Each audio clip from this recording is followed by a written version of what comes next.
kita membahas tentang tautologi ya, tautologi, kontradiksi, dan kontingen ya. Kalau tidak salah pembahasan kita sampai ke sana. Enggak, saya takut ini pertemuan kelima pembahasannya ya. Ya betul, sampai sana ya, sampai sampai tautologi dan ini.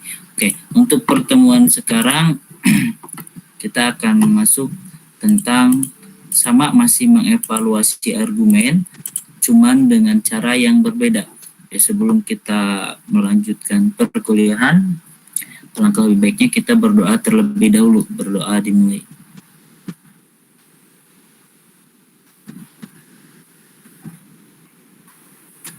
Berdoa selesai.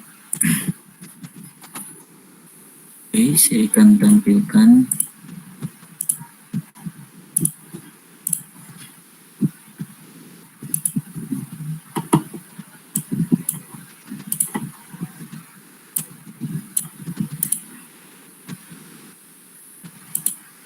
ya. Ini kita masuk pertemuan ke-6. Pembahasan kita kali ini masih terkait tentang argumen ya. Oke, argumen yang akan dibahas di sini berbeda dengan argumen yang kemarin. Argumen yang kemarin itu bentuknya adalah proposisi majemuk ya, dimana kalau proposisi majemuk itu karakternya memiliki perangkai dan terus dalam satu kalimat ya, dalam satu kalimat panjang dan nanti ada kesimpulan. Nah, kalau argumen yang ini karakteristiknya itu terpisah-pisah ya, ada hipotesanya dan ada kesimpulannya, di mana hipotesa ini memiliki premis 1, premis 2, dan nanti ada sebuah kesimpulan ya. Nah, itu perbedaannya.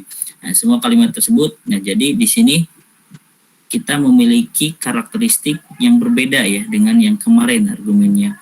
Oke, kita lihat. Nah, untuk argumen valid atau tidak valid, suatu argumen dikatakan valid apabila untuk sembarang pernyataan yang disubstitusikan ke dalam hipotesa, jika semua hipotesa tersebut bernilai benar, maka kesimpulan juga benar. Ini katakan valid ya. Sebaliknya, meskipun semua hipotesa benar tetapi ada kesimpulan yang salah, maka argumen tersebut dikatakan invalid. Nah, misalkan ada hipotesa benar, kesimpulannya salah, maka itu invalid ya. Kemudian suatu argumen dan semua hipotesa bernilai benar, maka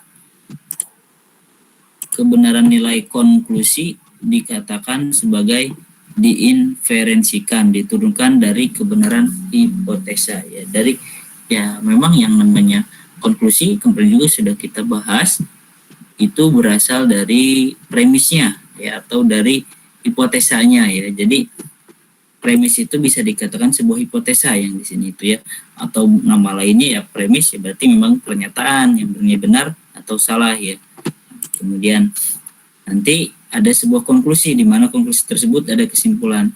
Memang kemarin juga ada kesimpulannya ya, ada pernyataan, kemudian disambung-sambungkan oleh perangkai, dan kemudian langsung ada kesimpulannya. Itu baru, itu dikatakan argumen juga, tapi dalam bentuk proposisi majemuk. Kalau ini argumen tidak dalam bentuk proposisi majemuk ya, itu dalam bentuk argumen dalam hipotesa dan ada kesimpulan. Nah, kemudian argumen valid dan invalid, untuk mengecek apakah suatu argumen merupakan kalimat yang valid dapat dilakukan langkah-langkah sebagai berikut. Nah, yang pertama, tentukan hipotesa dan kesimpulan kalimat ya. Jadi pisahkan mana hipotesa mana kesimpulan. Kemudian buat tabel yang menunjukkan nilai kebenaran untuk semua hipotesa dan kesimpulan. Jadi buat tabel kebenaran. Kemudian carilah basis kritis, yaitu baris di mana semua hipotesa bernilai benar. Jadi kita harus cari di mana hipotesa itu bernilai benar. Kemudian dalam baris kritis ya tersebut, jika semua nilai kesimpulan benar, maka argumen itu valid. Jika dalam baris kritis ya, basis kritis, jika semua nilai kesimpulan benar, maka argumen itu valid. Jika di antara baris kritis tersebut ada baris dengan nilai kesimpulan yang salah, maka argumen tersebut adalah invalid atau tidak valid ini basisnya. Nah, dibalik. Yang ini ya. Ini basis kritis ya. Nah, ada baris yang nilai kesimpulannya adalah salah, maka argumennya adalah invalid. Nah, seperti itu. Ini adalah langkah-langkahnya untuk menentukannya. Nah, bagaimana untuk lebih memahaminya, kita akan coba langsung ke dalam sebuah persoalan. Nah, misalkan ini. Tentukan apakah argumen di bawah ini invalid atau valid. Ya. Ini valid atau invalid ya. P disjungsi Q, disjungsi R, negasi R. Ini maka jadi P disjungsi Q. Ini adalah masuk hipotesa ya.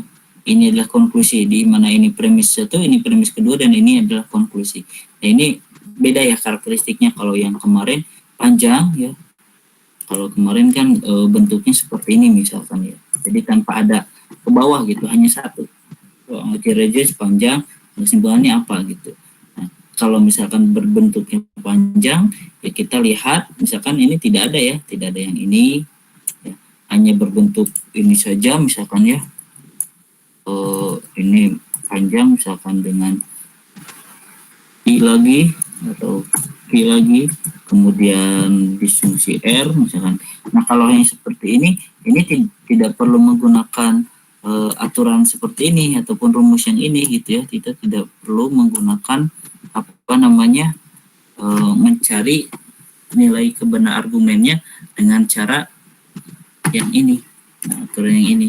Tapi kita hanya menggunakan yang kemarin, yaitu dengan menggunakan tautologi. Ya, kalau bentuknya seperti kemarin. Kalau misalkan bentuknya seperti ini, kita tidak perlu menggunakan tautologi, tapi ada langkah lain.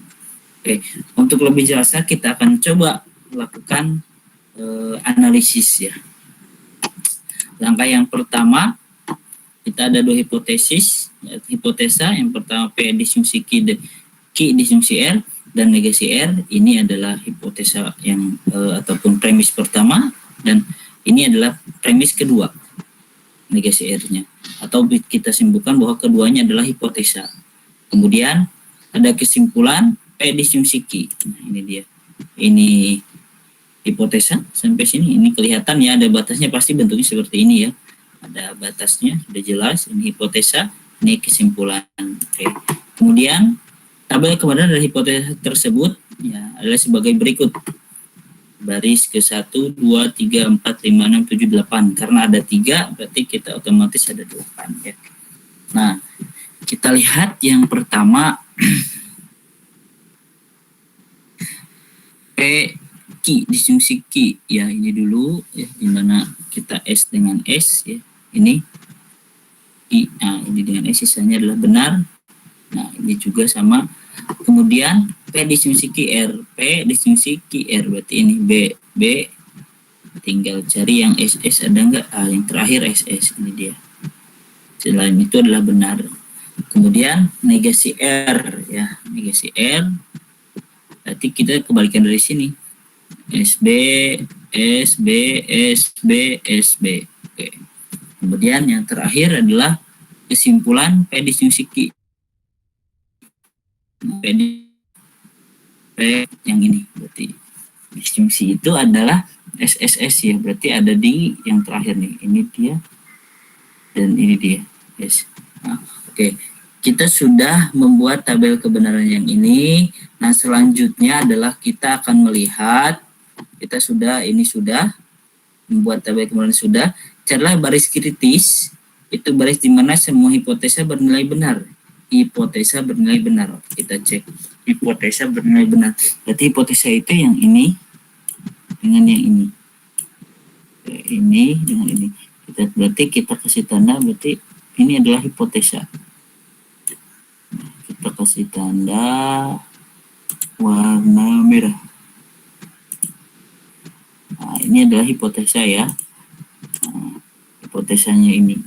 Nah, kemudian setelah hipotesa, ya setelah kita lihat hipotesa, mana yang keduanya bernilai benar? Mana yang keduanya bernilai benar? Berarti yang bernilai benar itu ada di kedua ya, yang ini BS sudah tidak bisa terpakai. Di BB kedua 4 ya, BB 6. Nah, 2, 4, 6 ya. 2, 4, 6 ya, keduanya bernilai benar. Oke. Maka kita tulis baris atau basis kritis. Basis kritis adalah baris 2, 4, 6, baris yang mempunyai hipotesa bernilai benar dan ditandai dengan arsiran. Ini dia. Bisa ya? Nah, kemudian setelah kita memiliki baris kritis, basis kritis ya sudah ada, kemudian kita cek ke kesimpulannya. Nah, kita lihat ini. Sudah. Dalam basis kritis tersebut, jika semua nilai kesimpulan benar, maka argumen itu valid. Jika di antara basis kritis tersebut ada baris Y dengan nilai kesimpulan yang salah, maka argumen tidak valid. Kita lihat ya. Apakah ini semuanya bernilai benar? Kita lihat. Maksudnya benar ini tidak semua ya, kalau semua tautologi namanya. Tapi yang memiliki basis kritisnya yang nilai benarnya. Yang kedua, kesimpulannya benar. Oke. Keempat, kesimpulannya benar. Keenam, kesimpulannya benar. Maka ini disebut argumen yang valid. Bisa dipahami? Ada yang tanyakan?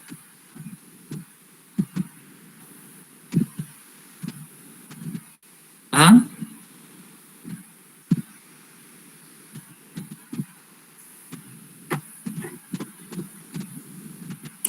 Tidak ada masalah?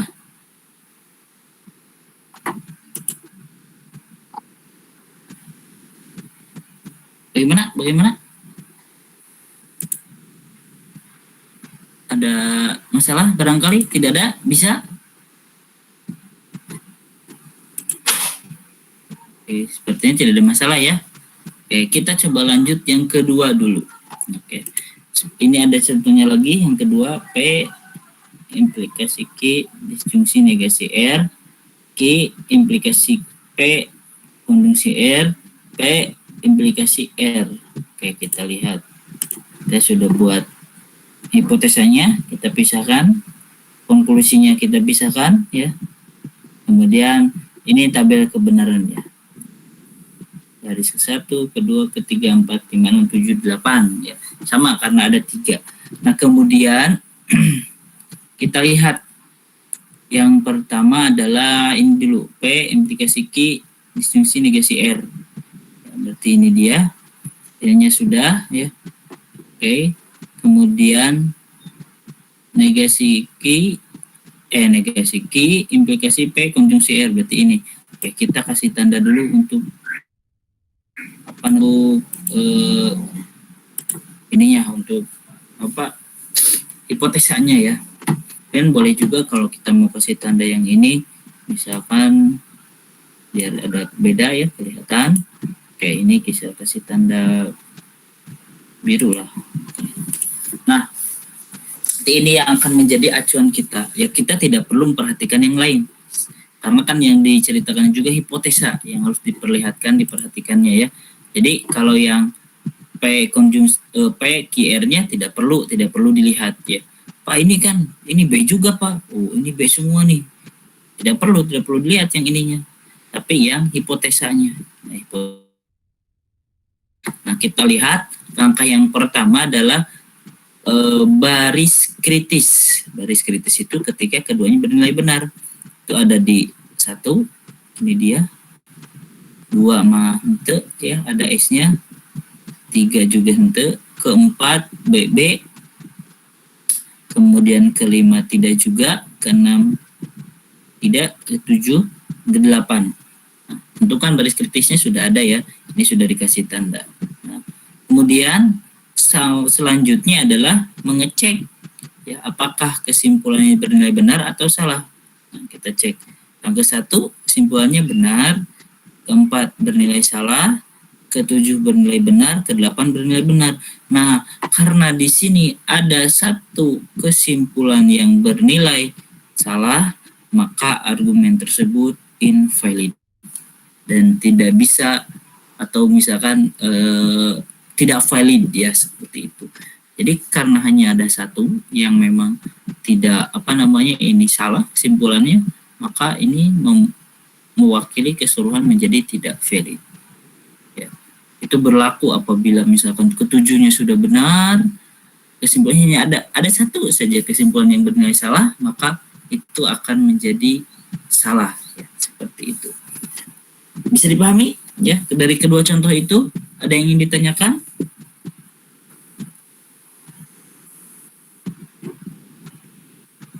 Silakan, ada yang ingin ditanyakan?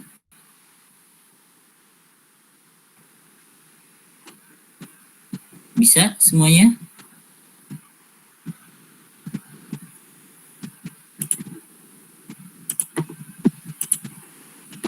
Oke, sepertinya tidak ada masalah ya. Nah, karena sangat mudah.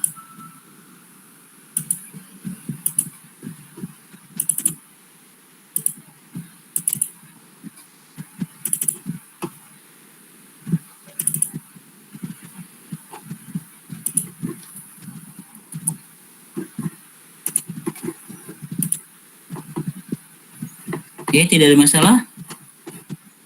Oke, kita coba buat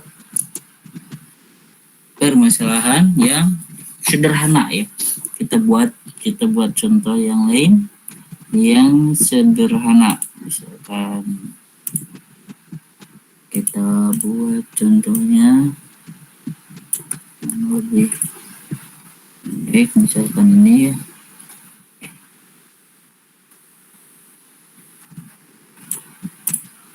Kita ganti soal.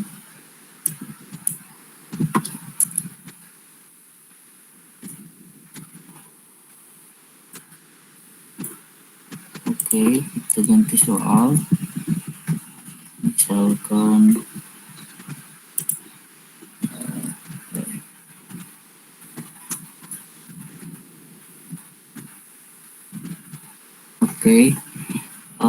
saya ganti. Kita lihat apakah ini valid atau tidak. Kita buat yang sederhana dulu.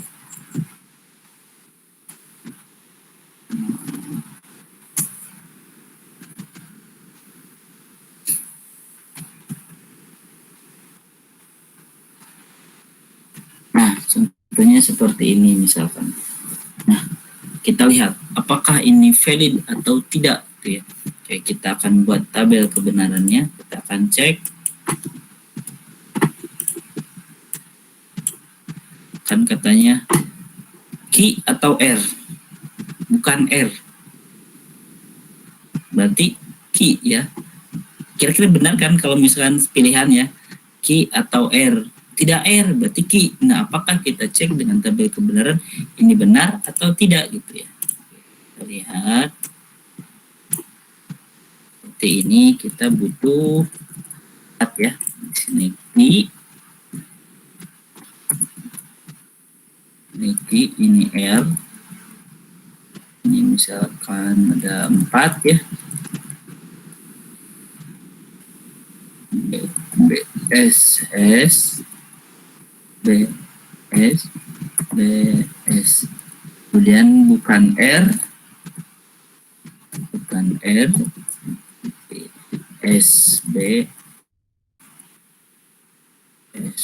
oke.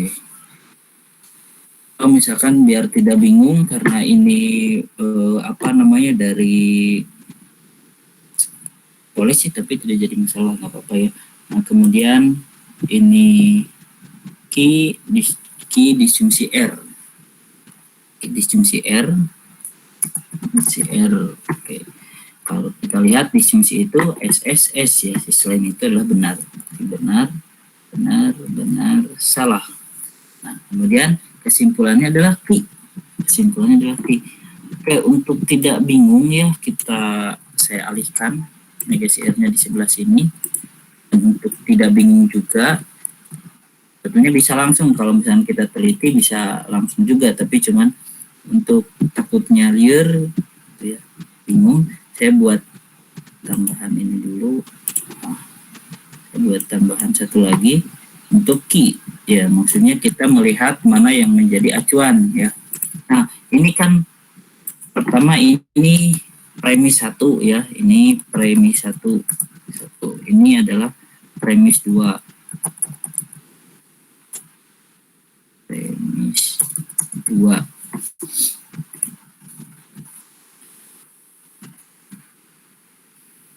Ini adalah konklusi ya,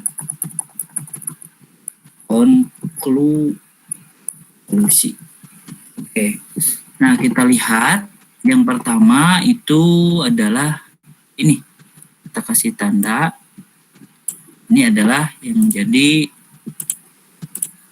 apa namanya hipotesa ya, atau ini bisa dikatakan kedua-duanya adalah hipotesa ya.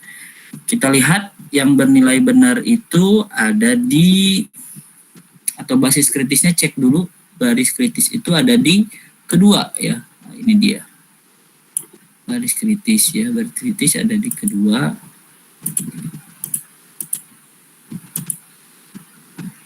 Kasih tanda ya. Nah, ada di kedua, dan kemudian selain ini nggak ada kan, ini BS nggak bisa diambil, ambilnya hanya ini, dan kesimpulannya adalah B. Maka ini adalah argumen yang valid. Benar kan? Pilihannya Q atau R. Q atau R. Jalain R pokoknya mah. Berarti Q, ya udah berarti benar. Seperti itu. Berarti ini adalah kesimpulan yang benar. Ini secara bahasa kan, secara bahasa pilihan A atau B atau Q atau R. Lain R pokoknya berarti no Q, berarti ya udah ini benar. Nah, ini dibuktikan tabel kemarin pun seperti ini. Nah, bagi seperti itu pemahamannya ya. Bisa dipahami? Ada yang ditanyakan? Silakan.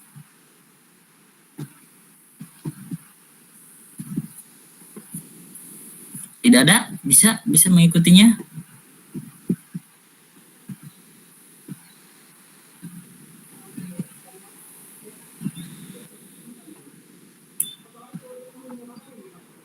Bagaimana? Bisa? Atau ada yang ingin ditanyakan?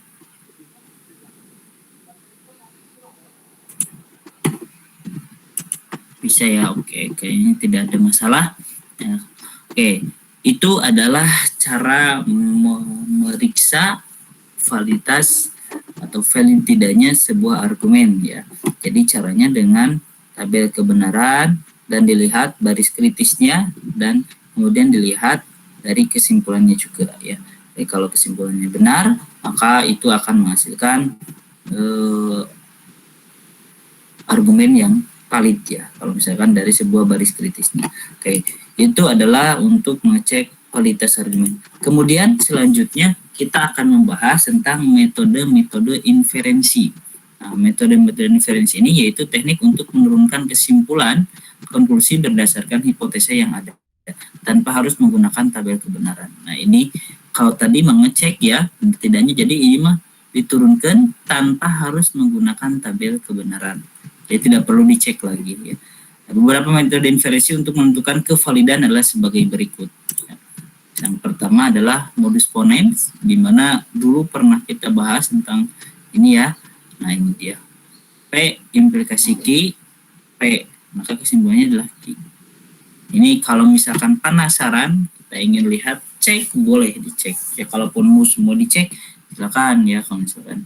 Nah, kalau ini kita cek salah satunya saja ya. P implikasi Q, P kesimpulannya adalah Q. Itu paling penarikan kesimpulan ini P gitu ya. Yang menghasilkan kesimpulannya benar tidak gitu ya. Dicek saja. 1, 2, 3, 4, 5, 6 barisnya P, Q. Kita lihat ini dengan ini, berarti di sini dengan yang di sini ya. P. Nah, ini dia yang pertama true. Dan kemudian Q-nya adalah true. Oke, berarti ini valid juga. Jadi sudah terbukti. Ini memang sudah terbukti bahwa ini adalah penarikan kesimpulan metode inferensi ini atau penarikan kesimpulan ini sudah benar ya. Sudah dicek ya, tanpa harus dicek dengan tabel kebenaran, ini sudah menunjukkan ya yang benar gitu ya. Ini dia. Misalnya kan ini kan TF tidak perlu dilihat, ini TF ya. Ini FT. Tidak kan harusnya yang menjadi hipotesis itu ketika bernilai benar. Nah, itu dia. Kemudian ada lagi ini contoh modus ponens ya. Nah, jika digit terakhir suatu bilangan adalah 0, maka bilangan tersebut habis dibagi 10. Misalnya kita ini takutnya dianggap 2 ini ya. Saya panjangkan, takutnya dianggap 2 apa namanya? 2 ini jadi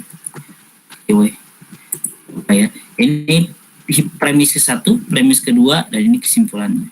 Jika digit terakhir suatu bilangan adalah 0, maka bilangan tersebut habis dibagi 10. Digit terakhir suatu bilangan adalah 0, maka bilangan tersebut habis dibagi 10. Ini adalah contoh modus ponens. Jadi sudah tidak perlu dibuktikan lagi. Kalaupun ada dalam kata-kata ya seperti ini, nah kemudian misal ya ada sebuah pemisalan, cek validitas dari argumen tersebut. Kita cek dengan tabel kebenaran. Misalkan ya kemarin di awal-awal pertemuan kita ada sebuah katakanlah argumen ya. Argumen tersebut kalau misalkan secara sederhana ada langkah di mana kita lihat valid tidaknya itu dari urutannya atau kesimpulannya nyambung tidak dengan dengan hipotesanya gitu ya. Kalau tidak nyambung ya berarti otomatis itu tidak valid. Kalau misalkan nyambung, ini bisa kemungkinan valid, namun kita cek dulu ya. Nah, itu ceknya dari sini. Kemudian kita lihat ini adalah contoh dari modus ponens sudah terbukti ya. Kemudian ada lagi modus tollens ya, di mana kalau modus tollens mah P implikasi Q negasi Q, berarti kisahnya negasi P. Nah, contoh, jika Superman seorang manusia, ia dapat mati. Superman tidak dapat mati, berarti Superman bukan manusia. Benar kan? Kita lihat dari kata, jika Superman seorang manusia, maka ia dapat mati. Nah, manusia, ternyata Superman tidak dapat mati, misalkan ya. Ditembak di Kumawa gitu, mati gitu ya. Nah, kemudian berarti kesimpulannya Superman bukan manusia. Nah, ini tidak perlu kita cek dengan tabel kebenaran. Nah, ini sudah sudah diakui ya modus metode-metode penarikan kesimpulan ini. Tadi pun kita cek 1 sudah terbukti ya, seperti itu. Kalaupun penasaran ya silakan dicek tuh. Ya. Ini adalah modus tollens ya. Kemudian ada lagi penambahan disjungtif. Kalau penambahan mah tinggal ditambahkan ya. Ditambahkan P misalkan ya. Hipotesanya P. Nah, kesimpulannya P disjungsi Q. Ucrit adalah siswa SMU. Ucrit adalah siswa SM menengah SMU atau SMP. Ya tinggal ditambahkan sih ini mah. Penambahan saja itu ya. Ini tinggal dicek juga boleh, mau dicek tabel kuning ini sudah pasti benar ya. Ini kemudian penyederhanaan konjungtif. Kalau penyederhanaan itu adalah dihilangkan ya, yang tadinya P konjungsi Q dan P konjungsi Q. Ya, ini dihilangkan salah satunya. Jadi ada yang ini penambahan, kalau yang ini penyederhanaan konjungtif. Ya. Pak, kalau penyederhanaan disjungtif ada nggak? Tidak ada ya.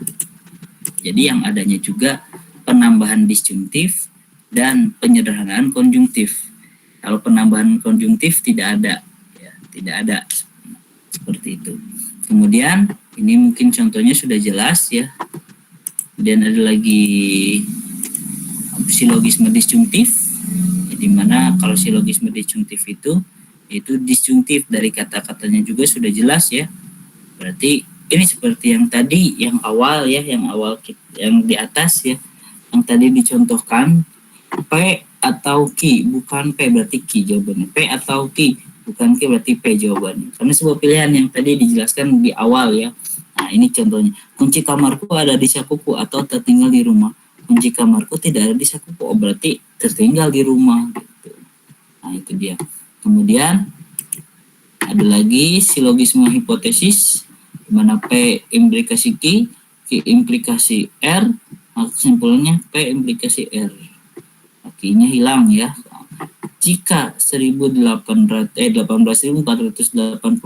habis dibagi 18, maka 18.486 habis dibagi 9. Jika 18.486 habis dibagi 9, maka jumlah digitnya habis dibagi 9.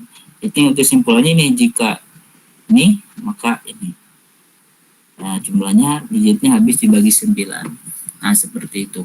Ini adalah karakteristik dari silogisme hipotesis ya. Jadi ketika ini ada yang sama, berarti ini kesimpulannya. Nah, itu dia. Kemudian ada lagi dilema ya. Ini dilema panjang sekali.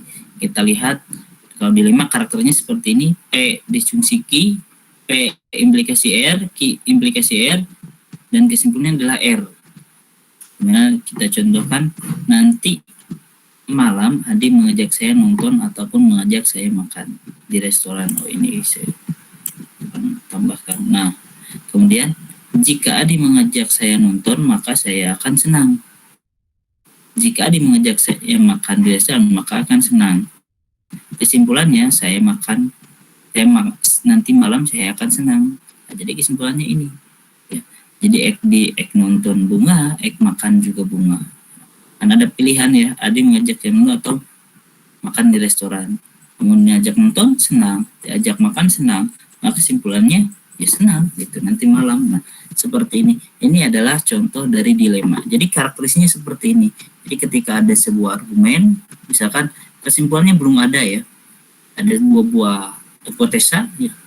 Kemudian kita lihat karakteristiknya, hipotesa ini menjurusnya kemana ya. Hipotesa ini karakteristiknya kemana, lebih ke dilema, lebih ke silogisme hipotesis, atau ini, cek. Oh, kesimpulannya kalau misalkan ini karakteristiknya sama dengan modus tollens, berarti lihat kesimpulannya negasi P, berarti kita langsung negasi P. Seperti itu. Jadi ini adalah cara penarikan kesimpulan apabila dalam sebuah persoalan belum ditemukan kesimpulannya, hanya ada sebuah hipotesa gitu ya, seperti itu. Nah, kemudian untuk contohnya kita lihat ya. Pada suatu ketika Anda akan ngabuburit ya, contoh ya. Kemudian menggunakan motor. Ketika akan menggunakan motor, ternyata kunci itu lupa diletakkan di mana. Beberapa fakta yang dapat dipastikan kebenarannya adalah,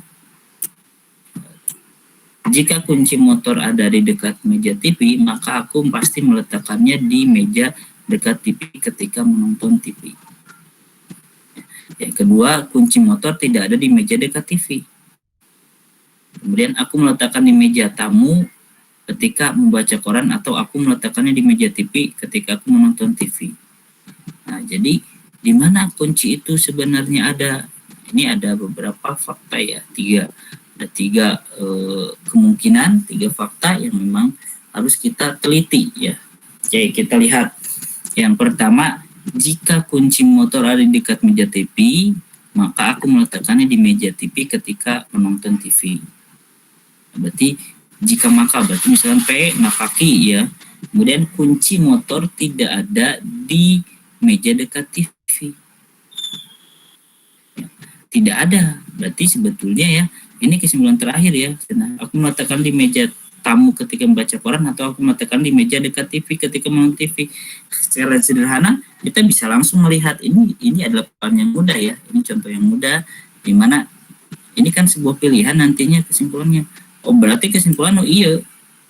Atau si iya ge tidak kuncinya tidak ada di meja TV loh, tidak ada. Ya, tidak ada. Ya, berarti dia pasti di meja koran ya. Nah, karena tidak ada di dekat TV. Oke, untuk penjelasannya kita lihat ya. Nah, kita buat pemisalan cara penyelesaiannya dalam sebuah penarikan kesimpulan ya. Kalau tadi kita bisa langsung sebetulnya, cuman kita lihat dengan kesimpulan dengan metode-metode yang tadi dijelaskan. Yang pertama kita lihat pemisahan dulu. P, kunci motor ada di meja dekat TV. Q, aku pasti meletakkan di meja dekat TV ketika menonton TV. Meletakkannya. R, aku meletakkan di meja tamu ketika membaca koran. Oke, dengan simbol-simbol tersebut maka fakta di atas dapat ditulis untuk menjadi ekspresi logikanya ya. P maka Q, ya. Kemudian tidak P, kemudian R disjungsi Q. Ini dari kata-kata ini kan kalau kita tuliskan ini P maka I, ya ini tidak negatif itu tidak, ini negasi P ya. Ini R atau I. Nah, ini. Nah, ini kan, oh ini betul ya. Nah, seperti itu bentuknya.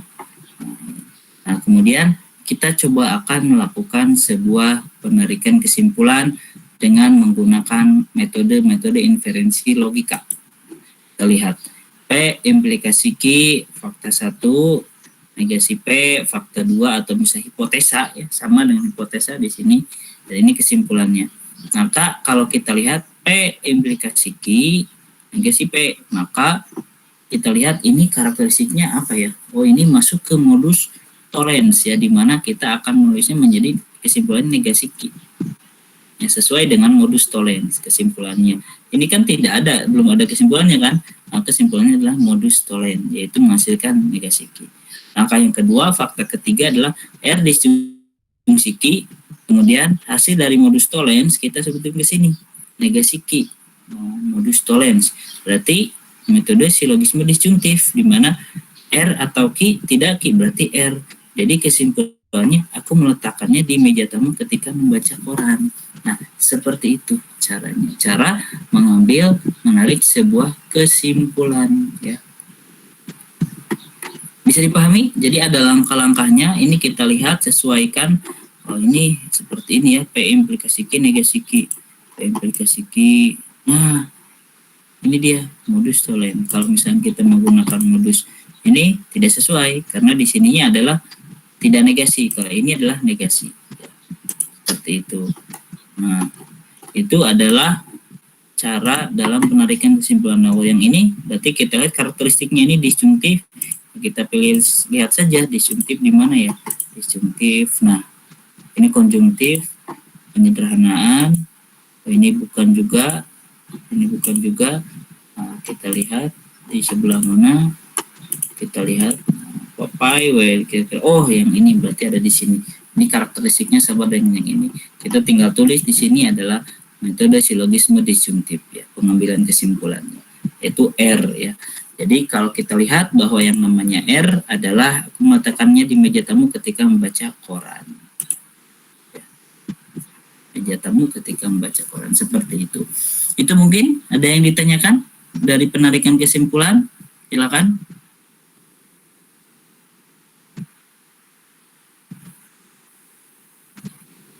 Cukup jelas? Tidak ada yang ingin ditanyakan? Atau ada yang ingin ditanyakan? Jelas, Pak. Jelas ya? Oke ya. Nah, itu barangkali untuk materi pada pagi hari ini ya. Kita yang pertama membahas tentang bagaimana sebuah validitas sebuah argumen ya, di mana cara mengeceknya yaitu dengan basis kritis dan kesimpulan harus bernilai benar. Kemudian yang selanjutnya bagaimana kita menarik sebuah kesimpulan ya, mengambil sebuah kesimpulan dari hipotesa, yaitu dengan cara ada inferensinya, yaitu metode-metodenya. Dan kalaupun kita penasaran ya, ini benar atau tidaknya nih gitu ya, misalkan yang tadi yang ini ya, ini kesimpulannya ditulis juga, kesimpulannya apa, dicek lah. Misalnya penasaran benar nggak nih dengan tabel kebenaran, silahkan dicek ya, silahkan dicek dengan tabel kebenaran. Kalau penasaran dengan apa yang kesimpulan kita, bisa dicek dengan tabel kebenaran. Kalau misalkan sudah benar ya sudah, berarti ini sudah pasti benar. Seperti itu. Itu mungkin ya untuk materi pada hari ini. Semoga kita bisa mengambil manfaatnya dan bisa dimanfaatkan di kemudian hari ya. Kita cukup dulu untuk materi sampai pagi hari ini ataupun di pertemuan kali ini. Terakhir sebelum ditutup, silakan dinyalakan dulu kameranya. Kita screenshot dulu.